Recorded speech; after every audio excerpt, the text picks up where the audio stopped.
नमस्कार, स्वागत है आपका अनादि टीवी में और मैं हूं आपके साथ ऋतु सिंह। अनादि विशेष में आज बात करेंगे नरक बनती नर्मदा की।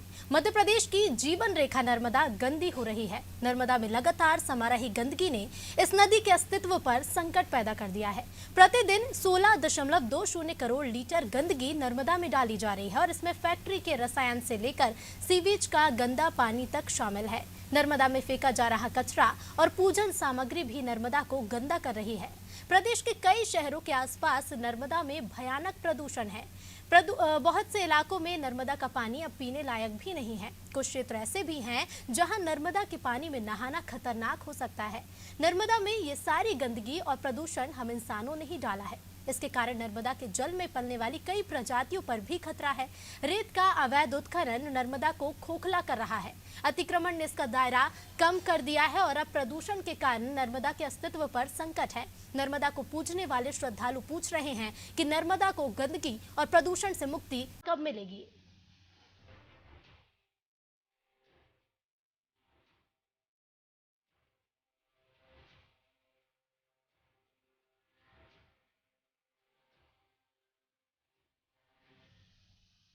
जो नर्मदा पूरे मध्य प्रदेश की लगभग आधी जनसंख्या को पानी पिला रही है, उसके भीतर हम रोजाना 16.20 करोड़ गंदगी डाल देते हैं। ये गंदगी फैक्ट्री से निकले रसायन, सीवेज और गंदे पानी के रूप में है। जबलपुर से 136 मिलियन लीटर गंदगी प्रतिदिन नर्मदा में डाली जाती है। नर्मदापुरम से 10, महेश्वर से 4.8, बड़वाह से 3.2 और बड़वानी से 3.6 मिलियन लीटर गंदगी हर रोज नर्मदा में डाली जा रही है। ये तो कुछ शहरों के आंकड़े हैं। नर्मदा किनारे बसे हर शहर और हर गांव से गंदा पानी नर्मदा में ही जाता है। सबसे ज्यादा खतरा रासायनिक गंदगी के कारण होता है। थोड़ी बहुत गंदगी को पचाने की क्षमता तो नर्मदा में है, लेकिन फैक्ट्री और सीवेज की गंदगी नर्मदा में जहर घोल रही है। इस गंदगी के कारण जीवनदायिनी नर्मदा का जीवन खतरे में है। नर्मदा के जल में पलने वाली महाशीर जैसी अनेक मछलियों के अस्तित्व पर भी संकट है। इंडियन टेंट प्रजाति के कछुए विलुप्ति के कगार पर पहुंच गए हैं। बांद्रा, भान, हरदा और खंडवा के आसपास अब ये कछुए नहीं दिखाई देते।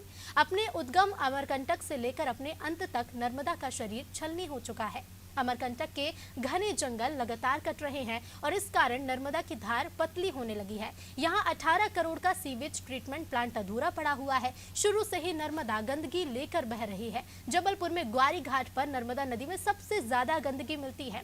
जबलपुर के औद्योगिक क्षेत्रों का रासायनिक पानी और घरों का सीवेज नर्मदा में मिल जाता है। नर्मदापुरम में तो 8 नालों की गंदगी नर्मदा में उड़ेली जाती है और इसे देखते हुए 25 अक्टूबर 2001 को नेशनल ग्रीन ट्रिब्यूनल ने नर्मदा के प्रदूषण पर भी सवाल उठाए थे। ट्रिब्यूनल ने एक रिपोर्ट के आधार पर नर्मदा पट्टी के शहरों से नर्मदा में मिलने वाली गंदगी रोकने को कहा था। मध्य प्रदेश प्रदूषण नियंत्रण बोर्ड ने भी अपनी कई रिपोर्ट में नर्मदा की गंदगी पर चेतावनी दी और इसके बाद भी सरकारी तंत्र मौन रहा। अफसर और नेता नर्मदा जयंती पर बड़े कार्यक्रम करने तक सीमित रहे। ये रवैया आज भी जारी है और मन से घोषणाएं की जाती हैं, लेकिन घोषणाओं पर अमल नहीं हो पाता। 3 मई 2017 को तत्कालीन शिवराज सरकार ने एक बड़ी घोषणा की थी और नर्मदा नदी को जीवित इकाई का दर्जा देने का ऐलान किया था। चलिए, और नर्मदा को लेकर कई बार आंदोलन भी चलाए जाते हैं। नर्मदा बचाओ आंदोलन की संस्थापक मेधा पाटकर जी हमारे साथ जुड़ गई हैं। उनसे जानेंगे कि किस तरह का प्रदूषण अभी देखा जा रहा है। मेधा जी, बहुत बहुत स्वागत है आपका अनादि टीवी पर। आज नर्मदा की जो हालात है जी, वो अति गंभीर है। जिस नदी को सबसे अधिक पवित्र नदी मानी जाती है, केवल दर्शन से मोक्ष मिलने का विश्वास लोगों में होता है, आज उसी नदी की हालत ऐसी है कि उसका पानी पीने लायक नहीं रहा है। और जिस अजनार जैसी उपनदी में इंडस्ट्रियल स्टेट के एफ्लुएंट यानी अवशिष्ट पदार्थ फेंकते जा रहे हैं, उस अजनार का पानी कारम और कारम से नर्मदा में आने से आज जब भोपाल के अधिकारी आते हैं तो वो जैविक खेती करने वाले किसानों को साफ कहते हैं कि अगर नर्मदा से आपने सिंचाई की तो आपको सर्टिफिकेट नहीं दे पाएंगे जैविक का, क्योंकि नर्मदा ही अजैविक हो गई है, केमिकल से भरी हुई है। और साथ साथ हर शहर का पानी जो गंदा जाता है वो कम से कम 150 दशलक्ष लीटर पर दिन इतना पानी नर्मदा में मिलता जा रहा है। तो सोचिए कि क्या स्थिति है। कई नर्मदा किनारे के गांव में बोरवेल से काला पानी निकला हुआ है। आदिवासी क्षेत्र जो मानपुर के हिस्से का है उनके 40-40 गांवों में समस्या पैदा हुई और कोई भी पानी पीने लायक नहीं, तो उनको दूर दूर जाकर मानपुर की घाटी से पानी लाना पड़ा। आज भी सरकार ने इसको सीरियसली नहीं लिया है, नहीं मूल दोषी व्यक्ति पर कार्रवाई जितनी सख्त करनी चाहिए थी वो की है, और जी आदिवासी संगठन ने इसकी आवाज उठाई तो उन्हीं पर झूठी केसेस दाखिल कर दी गई है। मुझे लगता है कि ये बहुत गंभीर है।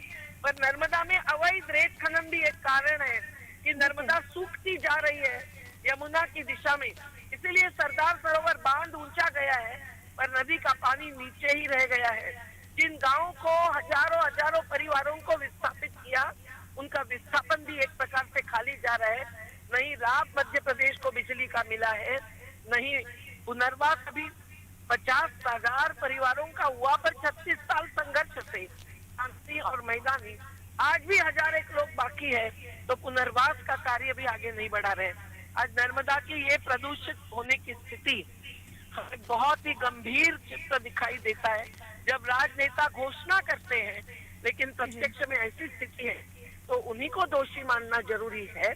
और इसके लिए नर्मदा भक्तों को भी अपील है कि ओंकारेश्वर के सामने होटल्स बनते हैं, साधुओं को जाकर घेरना पड़ता है मुख्यमंत्रियों को, तो पूरी नर्मदा घाटी के किसान, मजदूर, मछुआरे, पशुपालक, ये सभी स्त्री कारीगर तक लोगों ने साथ साथ नर्मदा भक्तों ने और जो भी पर्यावरण को और नदी को मानते हैं कि वो जीवन आधार है, उन सब लोगों ने इसके बारे में आवाज उठानी चाहिए। नहीं तो केवल नर्मदा की जयंती या पुण्यतिथि मनाई जाएगी, इसका कोई मतलब नहीं है। जिंदाबाद। धन्यवाद। जी बिल्कुल मेधा जी, बहुत बहुत धन्यवाद आपका हमसे जुड़ने के लिए। तो मध्य प्रदेश की जीवन रेखा कहा जाता है नर्मदा नदी को, जो कि लगातार प्रदूषित हो जा रही है। लगातार समा रही गंदगी ने इस नदी के अस्तित्व पर संकट पैदा कर दिया है। लगातार हम देख रहे हैं कि शहरों से निकल रही गंदगी, कई नालों का पानी सीधे जाकर नर्मदा नदी में मिल जाता है। कई बार निर्देश दिए गए हैं, मुख्यमंत्री ने भी नर्मदा जयंती के अवसर पर निर्देश दिए थे नर्मदा को प्रदूषण मुक्त करने के, साफ सफाई बनाने के, लेकिन किस तरह से निर्देशों का पालन होता है हम साफ देख सकते हैं कि प्रदूषण लगातार बढ़ता जा रहा है। अगर प्रतिदिन के आंकड़ों की बात करें तो 16.20 करोड़ लीटर गंदगी नर्मदा में रोजाना डाली जा रही है, और इसमें फैक्ट्री के रसायन सबसे ज्यादा, जिससे खतरा होता है नर्मदा नदी को, साथ ही जल में रहने वाले जीवों के अस्तित्व पर भी संकट पैदा होता है। सीवेज का गंदा पानी भी इसमें शामिल है। नर्मदा में फेंका जा रहा कचरा, पूजन सामग्री भी नर्मदा को प्रदूषित कर रही है। और भूपेश दवाने बड़वानी से हमारे संवाददाता जुड़ गए हैं, जिनसे जानेंगे कि क्या कुछ वहां पर स्थिति बनी हुई है। भूपेश, क्या कुछ तस्वीरें आप देख पा रहे हैं? क्योंकि देखिए लगातार गंदगी बढ़ती जा रही है नर्मदा नदी में, जीवनदायिनी कहा जाता है, लेकिन प्रदूषण भी लगातार बढ़ रहा है। ऋतु, आपने अभी मेधा पाटकर को सुना ही है। उन्होंने साफ जी तौर पे कहा है कि सरदार सरोवर बांध जो लोगों की जीवन रेखा के नर्मदा नदी पे बनाया गया है, उसकी जो बैकवाटर है उसकी वजह से जो 138.4 मीटर का जो बैकवाटर है उसमें गाद पूरी तरीके से बन जाती है। पूरा जलाशय जो प्रवाह है नर्मदा का वो रुक गया है। और सबसे बड़ी बात है कि सीवरेज प्लांट जो इजराइल की कंपनी तहल को दिया गया है, काम एकदम कछुआ गति से चल रहा है। 2 साल से काम बंद पड़ा था, अभी 6 महीने का एक्सटेंशन जरूर मिला है। करीब 100 करोड़ की लागत से बड़वानी शहर में, सेंधवा नगर पालिका में, अंजड़ में इस तरीके से सीवेज का काम होना है, पर ट्रीटमेंट प्लांट नहीं बन पाए हैं। भारत सरकार ने राज्य सरकार को करीब 15 करोड़ रुपए नर्मदा प्रदूषण मुक्त करने के लिए दिए हैं। कहीं पर भी इस तरह के प्रयास देखने में नहीं आ रहे हैं जिससे नर्मदा को प्रदूषण से मुक्त किया जाए। जहां तक देखा गया है, अवैध खनन जो रेत का नर्मदा के किनारों पर हुआ है, बड़वानी में नर्मदा के प्रदूषण का एक बहुत बड़ा कारण ऋतु ये रहा है।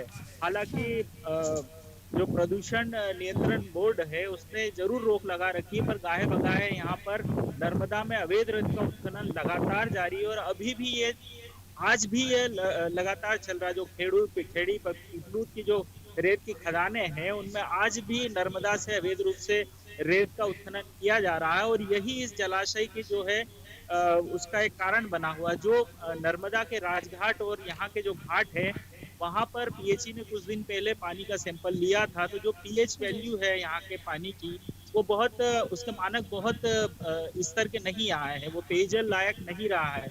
जो श्रद्धालु यहाँ पर स्नान कर रहे हैं उनकी वजह से भी नर्मदा का जल प्रदूषित होता है। आसपास जो पॉलिथीन और इस तरह की गंदगी पसरी रहती है, इससे भी यहाँ पर जो है कई बार मवेशियों को मृत अवस्था में नदी में फेंक दिया जाता है।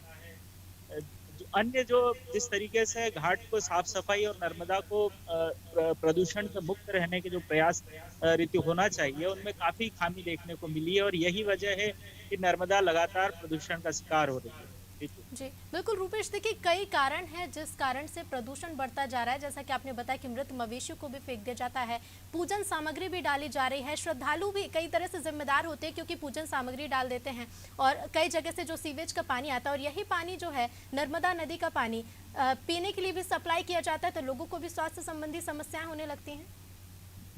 हाँ, ये लगातार देखने में आ रहा है कि जो जॉइंटिस के प्रकरण लगातार बढ़ रहे हैं, जो पेयजल से संबंधित जितनी भी डिसीज है वो लगातार बढ़ती जा रही है और यही एक वजह रही है कि नर्मदा शुद्ध करने के लिए सीवरेज लाइन का जो ट्रीटमेंट प्लांट है वो बड़वानी में निर्माणाधीन है, पर वो एक लंबा समय हो गया। ऋतु में बताऊं करीब 4 साल 5 साल देखते हुए मुझे हो गए हैं, अभी तक वो ट्रीटमेंट प्लांट बन के तैयार नहीं हुआ है। तो शहर के जितने भी गंदे नाले हैं वो सभी, उसका सीवरेज और उसका जितना भी गंदा पानी है वो नर्मदा में सीधे रूप में आ रहा है, जिससे नर्मदा प्रदूषित हो रही है। जी बिल्कुल रूपेश, क्योंकि देखिए जबलपुर में भी हमने देखा था जब जन भागीदारी से खाता खोला गया था और प्लांट लगाया गया था, लेकिन जिस तरह से उसका उपयोग होना था पानी को शुद्ध करने के लिए, उतना उपयोग भी नहीं हो रहा था, उतना पानी भी शुद्ध नहीं किया जा रहा था। अब यहाँ भी निर्माणाधीन है। स्थानीय प्रशासन के स्तर पर क्या कोई भी उपाय देखे जाते हैं कि लोगों को रोका जा रहा, कोई मुहिम चलाई गई हो? मुहिम तो श्रद्धालुओं द्वारा ही चलाई जा रही है, जो घाट की लगातार साफ सफाई कर रहे हैं। यहाँ पर एक नोटिस बोर्ड पर एक वाइस भी चलाई जा रही है कि आप जो है श्रद्धालुओं से निवेदन कर रहे हैं लगातार। अभी मैं आप कहें तो मैं सुना भी सकता हूँ आपको कि आप श्रद्धालु कृपया नदी में साबुन और इस तरह की चीजों से नहाना स्नान न करें और कपड़े और ये न धोए, वहां पर कास्टिक सोडा और केमिकल का यूज न करें। ये जो स्थिति निर्मित हुई है ऋतु, इसकी वजह से क्लोराइड की मात्रा बढ़ गई है और जो क्षारीकरण है नर्मदा के जल में लगातार बढ़ रहा है, तो ये पीने लायक अब रहे। हालांकि बड़वानी में जो पानी सप्लाई हो रहा है उसको वाटर वर्क से ट्रीटमेंट करके ही सप्लाई किया जाता है, पर फिर भी एक चीज जो देखने में आ रही है, नर्मदा में नाइट्रोजन की मात्रा और ऑक्सीजन की मात्रा में लगातार कमी देखने को आ रही है और ये पीएच वैल्यू जो मानक से कम होती जा रही है, ये आने वाला खतरा है।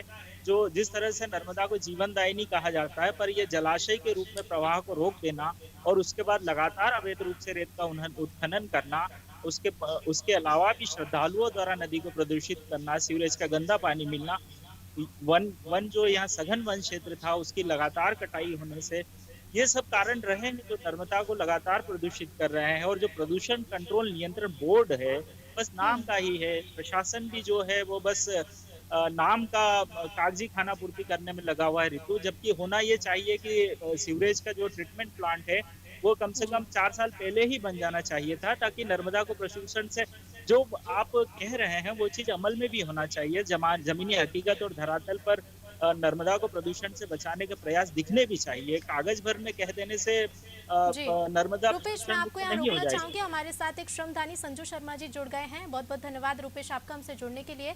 संजू जी बहुत बहुत स्वागत है आपका नादी टीवी पर। जी जी जी संजू जी, हम मध्य प्रदेश में स्थिति देख रहे हैं। नर्मदा माँ को जीवनदायिनी कहा जाता है क्योंकि आधी आबादी माँ नर्मदा के सप्लाई से ही पानी पीती है, लेकिन प्रदूषण की समस्या लगातार बढ़ती जा रही है। आप किस तरह से देखते हैं?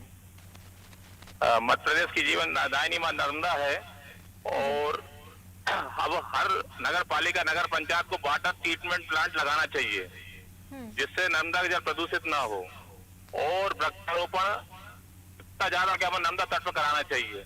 अब मैं आपको एक जानकारी और दे रहा हूँ कि नर्मदा खेती सिंचाई के लिए भी होगी, लेकिन आहार के रूप में विकसित हो गया। इसका साक्षात उदाहरण अभी नर्मदा परिक्रमा कर रहे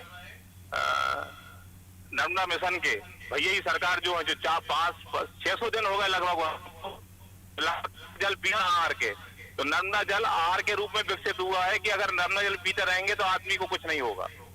जी बिल्कुल। संजू जी, आप श्रमदानी हैं, किस तरह के प्रयास आप करते हैं नर्मदा माँ को प्रदूषण से बचाने के लिए? किस तरह के प्रयास किए जाते हैं? लगातार हम नर्मदा तटों की सफाई कर रहे हैं और वृक्षारोपण कर रहे हैं, जिस ज्यादा ज्यादा वृक्षारोपण तट पे, और लगातार वृक्षारोपण की पहल हम कर रहे हैं कि जितने ज्यादा वृक्षारोपण होगा उतना ही नर्मदा का जल सुरक्षित रहेगा। जी बिल्कुल, वृक्षारोपण भी बेहद ही अच्छा उपाय है, क्योंकि मुख्यमंत्री भी लगातार यही अपील करते हैं कि वृक्षारोपण करें, जिससे प्रदूषण से थोड़ी राहत मिल सके। कितने लोगों का आपका समूह है जो कि प्रयास कर रहा है लगातार मां नर्मदा के मां नर्मदा को प्रदूषण से मुक्त करने के लिए? हमारा 150 लोगों का समूह है लगभग। जी और भी ग्रुप हैं जो हमारे साथ जुड़े हुए पिपरिया के, ये लगातार काम कर रहे हैं। और मैं आपके माध्यम से माननीय शिवराज सिंह चौहान जी, मुख्यमंत्री लोकप्रिय से ये कहना चाहूंगा कि नर्मदा के तटों पे किसी प्रकार का कोई अब निर्माण ना हो, उस पर रोक लगना चाहिए। अमरकंटक पर भी निर्माण हो रहे हैं, सारी नर्मदा तटों पर रोक लगना चाहिए निर्माण की, और वृक्षारोपण की चुनरी पहनाना चाहिए हमको रेमर्थ्य के माध्यम से। जी बिल्कुल संजू जी, बहुत बहुत धन्यवाद आपका हमसे जुड़ने के लिए। तो श्रमदानी हैं संजू जी, जिन्होंने हमें बताया कि किस तरह से वो प्रयास करते हैं। मध्य प्रदेश के बड़े शहर तो हैं, लेकिन कई ऐसे छोटे गांव और शहर हैं जो मां नर्मदा से लगे हुए हैं, और सबसे ज्यादा प्रदूषण जो देखा जा रहा है जबलपुर के ग्वारी घाट में। जबलपुर की तमाम स्थिति जानेंगे, हमारे साथ संवाददाता मनीष जुड़ गए हैं। मनीष, क्या कुछ तस्वीरें देखने को मिल रही हैं जबलपुर का ग्वारी घाट, क्योंकि माना जाता है सबसे ज्यादा प्रदूषित जगह वही है जहाँ मां नर्मदा में सबसे ज्यादा प्रदूषण है। जी ऋतु जी, मैं आपको बता दूं कि मैं इस समय जबलपुर के तिलवारा घाट में मौजूद हूं। तो यहाँ पर जो तस्वीरें देख रहा हूं, लगभग यहाँ पूरे घाट में इस छोर से लेके उस छोर तक गंदगी देखने को मिल रही है। हल्की फुल्की गंदगी, बहुत ज्यादा तो नहीं है। और यहाँ पर श्रद्धालु भी थोड़ा सा लापरवाही पूर्वक, या ये कहें कि श्रद्धा के नाम पर या भक्ति के नाम पर या आस्था के नाम पर दोना और अगरबत्ती के पैकेट वगैरह इसमें छोड़ देते हैं। शुद्ध पेयजल को जो है, नर्मदा जी का जो जल है, उसको दूषित करते हैं। तो कहीं ना कहीं सबसे बड़ा अगर कारण मैं मानता हूँ कि दूषित अगर हो रहा है नर्मदा का जल, तो उसका सबसे बड़ा जो कारण है वो श्रद्धालु है। श्रद्धालुओं को ये बात समझनी होगी कि अगर हमें अपनी नर्मदा जी को स्वच्छ रखना है, पेयजल स्वस्थ बिल्कुल रहे, तो उसके लिए हमें इस तरह से गंदगी नहीं करनी चाहिए। मैं आपको तस्वीरें भी दिखा देता हूँ कि किस तरह से यहाँ पर दोने पड़े हुए हैं और पैकेट पड़े हुए हैं बिल्कुल किनारे पे। तो वो आप देख लीजिए कैसे यहाँ पर गंदगी की जा रही है। ये देखिए, इस तरह से यहाँ पर ये दोने पड़े हुए हैं, इस तरह से यहाँ पर गंदगी है, पानी में जाके अभी ये मिल रही है। अगरबत्ती के पैकेट आप देख सकती हैं। ये देखिए, यहाँ पर ये जो दीपदान वगैरह किया जाता है, उसके भी आप ये तस्वीरें देख सकती हैं। तो कहीं ना कहीं जो श्रद्धालु है वो इस तरह से गंदगी अगर करेंगे, तो नर्मदा का स्वच्छ होना मुझे नहीं लगता कि कभी सार्थक हो सकता है। या जो प्रयास किए जा रहे हैं समाज सेवियों के द्वारा या सरकार के द्वारा, जो भी योजनाएं लाई जा रही हैं, उन पर कुछ असर होगा। और जिस तरह से प्रशासनिक अधिकारियां या प्रदूषण नियंत्रण बोर्ड जो है आंखें मूंद कर बैठे हैं, तो इनको भी अपनी आंखें खोलनी होगी और देखना होगा कि जिस तरह का यहाँ वातावरण है या जिस तरह की स्वच्छता यहाँ जरूरी है, वो नहीं है। यहाँ पर पूरे घाट पर गंदगी देखने को मिल रही है, जो भले ही कम मात्रा में है, लेकिन गंदगी तो है। और जब इतने बड़ी जी बिल्कुल मनीष, क्योंकि मुख्यमंत्री भी पहले अभियान की जी मनीष पहले भी मुख्यमंत्री निर्देश दे चुके हैं साफ सफाई बनाए रखने के लिए। लगातार प्रशासन को ये निर्देश दिए जा रहे हैं कि पूरी तरह से साफ सफाई बनाए रखी जाए। अभियान भी कई बार चलाए गए हैं। स्थानीय प्रशासन की ओर से क्या कुछ प्रयास देखे गए हैं जबलपुर में?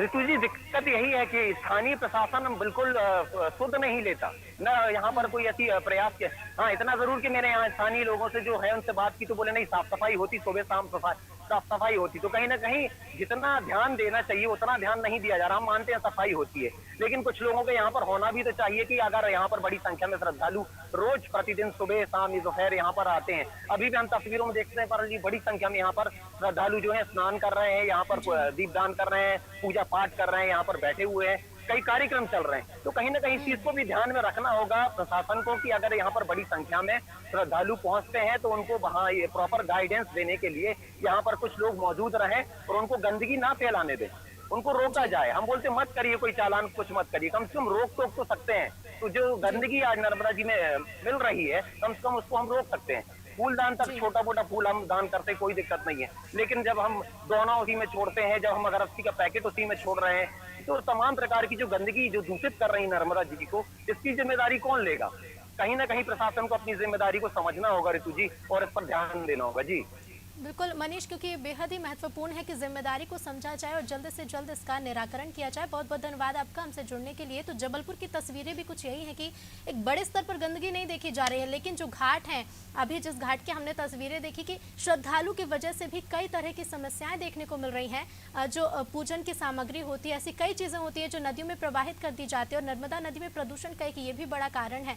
साथ ही साथ ग्वारी घाट में सबसे ज़्यादा प्रदूषण माना जाता है। प्रदेश के ऐसे कई शहरों के आसपास नर्मदा में भयानक प्रदूषण देखा जा रहा है। बहुत से इलाके ऐसे हैं जहाँ नर्मदा का पानी अब पीने लायक भी नहीं रह गया है। कुछ क्षेत्र ऐसे भी हैं जहाँ नर्मदा के पानी में नहाना खतरनाक हो सकता है। तो हमारे साथ मनोज राठी जी जुड़ गए हैं, पर्यावरणविद हैं ये। मनोज जी, बहुत बहुत स्वागत है आपका नादी टीवी पर। जी बहुत बहुत धन्यवाद। जैसा मनोज जी, कि आप हम बता देख रही रहे हैं। जी जी मनोज जी, बोलिए। हम देख रहे हैं कि किस तरह की समस्याएं नर्मदा नदी में उत्पन्न होती जा रही हैं। प्रदूषण सब बढ़ता ही जा रहा है लगातार। कई ऐसे छोटे छोटे कारण हैं, चाहे वो पूजन सामग्री का डालना हो, सीवेज की समस्या, जो नालियों का पानी सीधे प्रवाहित कर दिया जाता है, तो कई तरह की इससे परेशानियां भी उत्पन्न हो रही हैं। जी जी बिल्कुल सही बात है। इन्हीं सब बातों को लेके लगभग सभी लोगों के दिल में चिंता है, और इसमें समर्थ सदगुरु भैया जी सरकार ने नर्मदा को स्वच्छ बनाए रखने के लिए 566 दिन से एक प्रकल्प उठा के रखा है। वो निराहार निर्विकल्प चल रहे हैं, सिर्फ नर्मदा जल पे ही वो जीवन जी रहे हैं अपना। इस बीच में उनकी 2 बार तबीयत खराब हुई, क्योंकि नर्मदा जल दूषित आने के कारण उनकी बॉडी में पीलिया जॉइंटिस क्रिएट हो गया।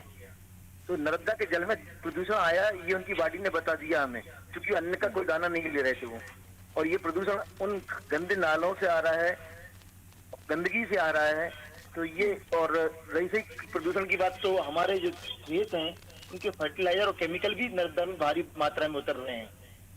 अगर आज हमें नर्मदा को जीवित रखना है, संरक्षित करना है, तो सबसे पहले तो हमें नर्मदा के दोनों ओर वृक्ष लगाना है। उसके बाद हमें ऐसे तटबंध क्रिएट करना है कि हमारी नर्मदा में कोई भी पानी या नाला का पानी सीधा ना जाके फिल्टर होके जाए, या फिर वो पानी जमीन में बैठ जाए, तो हम नर्मदा की धार बना सकेंगे उनको। जी बिल्कुल मनोज जी, क्योंकि और बेहद रही ही बात जरूरी प्रदूषण है। की, तो प्रदूषण के लिए कहीं ना कहीं जितनी सरकार दोषी है उतने हम भी दोषी हैं। हाँ, सरकार ने नालों के मुंह खोल दिए हैं, इसलिए सरकार ज्यादा दोषी है। हम अपने घर का पानी जाने ही ना दें नर्मदा तरफ, ऐसा हमें प्रयास करना चाहिए। जी बिल्कुल मनोज जी, ऐसे बहुत इलाके हैं जहां नर्मदा का पानी अब पीने लायक नहीं रह गया। जैसा कि आपने बताया, ऐसे कई लोग ऐसे हैं जो नर्मदा का पानी पीने से जिनके स्वास्थ्य भी प्रभावित हो रहा है। कुछ क्षेत्र ऐसे हैं जहां का पानी नहाने लायक भी नहीं रह गया है। देखिए मैम, ऐसा है जैसा यमुना की स्थिति हुई है, देर सवेरे नर्मदा की स्थिति वही हो जाना है। यमुना के पानी में हाथ लगाना भी मुश्किल काम हो गया है अब। ऐसा नर्मदा के पानी होने में टाइम नहीं लगना है, क्योंकि हम आए दिन जो प्रदूषण की मात्रा नर्मदा जी में उड़ेल रहे हैं, उससे कहीं ना कहीं नर्मदा जी इतनी भारी डैमेज हो जाएंगी कि हम नर्मदा के पानी में स्नान नहीं कर पाएंगे। बहुत ज्यादा दूर नहीं है हम लोग।